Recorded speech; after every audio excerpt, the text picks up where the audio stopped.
ममता दीदी ने ये बताना पड़ेगा कि वो ममता बनर्जी है कि ममता बेगम है।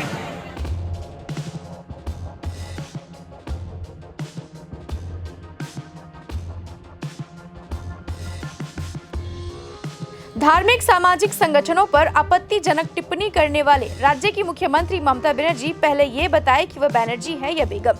दिल्ली से बागडोगरा एयरपोर्ट पर आज उतरे राजू बिष्ट ने मुख्यमंत्री ममता बनर्जी पर यह सवाल किया है। दरअसल हुगली और आरामबाग की एक जनसभा में ममता बनर्जी ने कथित तौर पर कहा था कि वह कार्तिक महाराज को संत नहीं मानती है, क्योंकि वह दिल्ली के इशारे पर काम कर रहे हैं। महाराज टीएमसी कार्यकर्ताओं को धमकी दे रहे हैं। सीएम ने कहा कि वह अब भारत सेवाश्रम संघ का सम्मान भी नहीं करती है। ममता बनर्जी के बयान के बाद उपद्रवियों ने सिलीगुड़ी के सालूगाड़ा में स्थित रामकृष्ण मिशन के परिसर में तोड़फोड़ की और हथियारों का भय दिखाकर संतों और अन्य कर्मचारियों को जगह छोड़ने की धमकी दी है।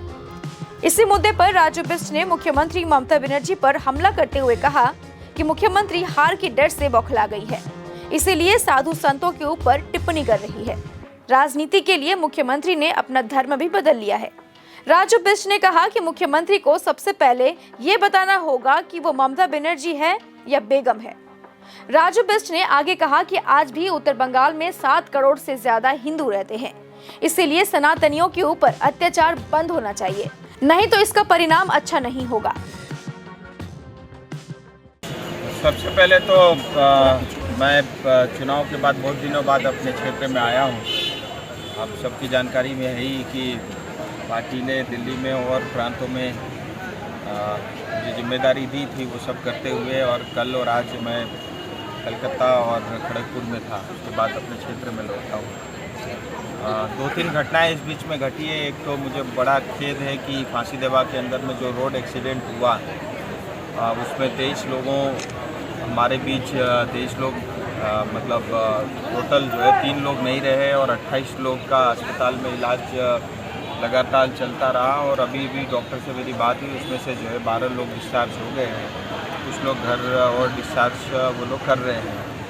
तो बहुत बड़ी घटना है, बहुत दुखद घटना है, और परिवार के साथ मेरी संवेदनाएं हैं। और मैं क्षेत्र में आया हूं तो कल कुछ परिवार के यहाँ जा कर के मैं अवश्य मिलूँगा।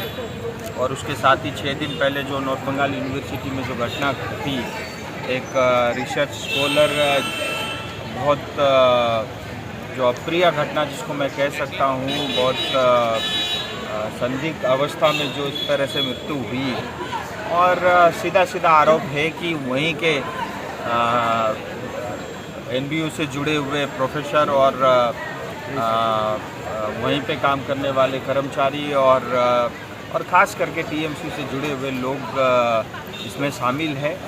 तो मैं इसमें कोई राजनीतिकरण नहीं चाहता। मैं चाहता हूँ कमिश्नर यहीं पे हैं, पुलिस वाले हैं, प्रशासन है, इसकी जांच होनी चाहिए जिससे दोबारा इस तरह की घटना नहीं हो। परिवार ने एक बेटी को खोया है, और सिलीगुड़ी शहर के बीचों बीच इस तरह की घटना घटती है, फिर सिलीगुड़ी के जो बासिंदा हैं उनके मन में एक हमारे लिए बहुत शर्म की बात है, और तत्काल इस पर जांच हो, और पुलिस प्रशासन की जिम्मेदारी बनती है। और आपको नौकरी मिली इसीलिए है कि जनता सुरक्षित रहे आपके रहते हुए। कहीं ना कहीं पश्चिम बंगाल में वो नहीं हो रहा है, ये आपकी जवाबदेही है, ये आपकी जिम्मेदारी, आप जिम्मेदारी से नहीं भाग सकते, नहीं तो आपको भी जवाबदेही इसके लिए बनना पड़ेगा। और विशेष करके जो जिस तरह की घटनाएं पिछले 5-7 दिनों के अंदर में साधु संतों के ऊपर में जो आक्रमण हो रहा है, आश्रम मठ मंदिर के ऊपर जो आक्रमण हो रहे हैं, और रामकृष्ण मिशन के ऊपर में, भारत सेवा आश्रम के ऊपर में, इस्कॉन टेम्पल के ऊपर में, जो साधु संत जो हमारी आस्था को बचा के रखते हैं, भारत की आत्मा को जो बचा करके रखते हैं, भारत की संस्कृति परंपरा, हमारी धर्म को और हमारी व्यवहार को बचा करके रखते हैं, उनके ऊपर सीधा सीधा इस तरह का राजनीतिक आरोप मुझे लगता है किसी भी मुल्क के लिए अच्छा नहीं है, किसी भी प्रांत के लिए अच्छा नहीं है। और बेहतर ये होता कि टीएमसी धर्म में या मठ में, मंदिर में और आश्रम में साथ जो है राजनीतिकरण नहीं करना चाहिए था। ये उन्होंने किया है, स्वयं मुख्यमंत्री ने किया है, बहुत दुखद है। याद रखना, आज भी 7 करोड़ से ज़्यादा हिंदू पश्चिम बंगाल में रहते हैं और हिंदू कमज़ोर नहीं है। हमारे अंदर सहनशीलता बहुत है, ये उसी का रूप आप देख रहे हो। लेकिन जिस दिन हमारा मन बन जाएगा फिर टीएमसी के लिए वो ठीक नहीं होगा। और ऐसा कहते हैं, विनाश काले विपरीत बुद्धि, और बुद्धि खराब हो चुकी है। और ये सीधा सीधा दर्शाता है कि टीएमसी बुरी तरह इस चुनाव में हार रही है। इसीलिए साधु संतों के ऊपर में आक्रमण हो रहा है, उनकी ज़मीनों के ऊपर अतिक्रमण हो रहा है, और ये तालिबानी शासन कहीं से भी हम बर्दाश्त नहीं करेंगे। और ममता दीदी ने ये बताना पड़ेगा कि वो ममता बनर्जी है कि ममता बेगम है। मुझे लगता है उन्होंने अपना धर्म बदला है और अपना चरित्र बदला है।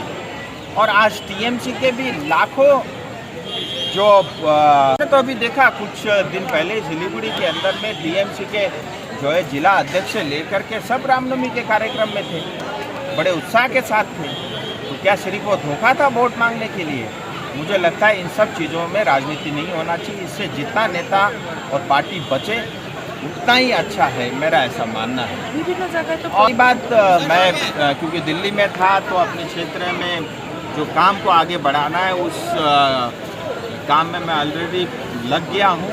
मुझे ये बताते हुए खुशी है कि जो बालासन से आर्मी कैंट तक रोड बनना है उसके अंदर में दार्जिलिंग मोड़ से जो है चंपासरी पार होने तक एक्स्ट्रा कुछ काम की स्वीकृति मिली है, और जिसमें उस आसपास में रहने वाले लोगों से लेकर के जो है तमाम तरह की जो है दिक्कतें से जो उनको सामना करना पड़ रहा था उससे कुछ हद तक राहत मिलेगी।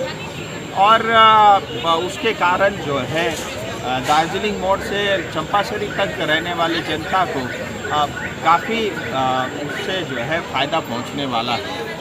दूसरी बात, इमीडिएटली जहां पे आर्मी कैंट में रोड ख़त्म हो रहा है वहां से 1 किलोमीटर आगे जा कर के फिर 11 किलोमीटर का एलिवेटेड रोड बनेगा, और सीधा वो सेवक पार आरओबी के बाद, यानी जो सेवक के बाद जो रेलवे का लाइन आता है उसके ऊपर में आरओबी बनेगा, उसके ऊपर में एलिवेटेड रोड बनेगा। और सिक्किम और कालिम्पोंग जाने की जनता के लिए जहां आज घंटों जाम में फंसा रहना पड़ता है उससे उनको मुक्ति मिलेगी। ये 11 किलोमीटर का एलिवेटेड रोड इसकी भी स्वीकृति हो चुकी है। और इतना ही नहीं, जो सबसे अहम